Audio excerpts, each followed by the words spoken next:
আজকের রেসিপি ধনেপাতার চাটনি।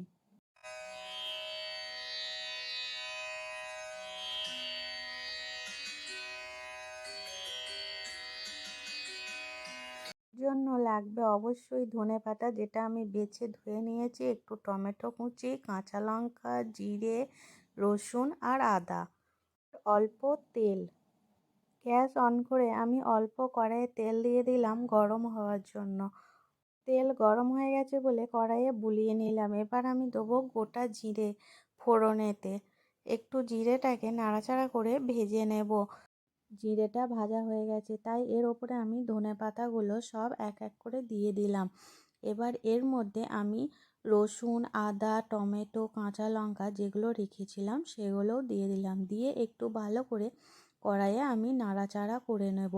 হালকা করে ভাজবো, খুব বেশি ভাজবো না কিন্তু। বেশ একটু নাড়াচাড়া করার পর তেলটা সবে মাখানো গেছে। এবার আমি এর ওপরে অল্প একটু স্বাদ মতো নুন দিয়ে দেবো, আর লঙ্কাটাও কিন্তু স্বাদ মতোই দিতে হবে। তুমি বলেছিলাম ধনেপাতাটা আমি অল্প করে ভাজবো, বেশি ভাজবো না। দেখুন ভাজাটা হয়ে গেছে। এবার এটা কিন্তু আমি নামিয়ে নেব। গ্যাসটা অলরেডি আমি অফ করে দিয়েছি। এটা একটি মিক্সির জারেতে আমি সব কটা বড়ে নেব একসাথে।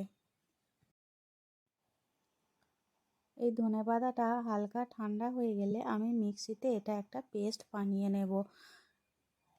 ধনেপাতার চাটনি চপ, সিঙ্গাড়া বা পকোড়া এই দিয়ে তো খাওয়া যায়, তারপর রুটি, ভাতেও খাওয়া যায়।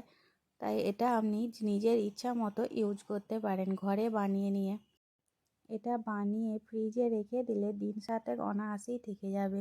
এবং আপনি পেয়ারা বলুন, যে কোনো জিনিসে মাখিয়ে খাওয়ার সময় চটজলদি পাওয়া যায়।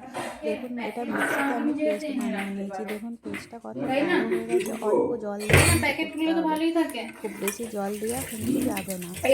দেখুন আমার রেডি হয়ে গেছে ধনেপাতার চাটনি। তাহলে বাড়িতে একবার ট্রাই করবেন, কেমন লাগলো সেটা কমেন্ট বক্সে জানাবেন। আর আমার রেসিপিগুলো যদি ভালো লাগে তাহলে অবশ্যই লাইক, কমেন্ট, শেয়ার করবেন এবং সাবস্ক্রাইব করবেন।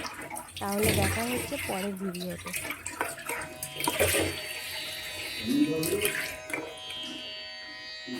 তরকারি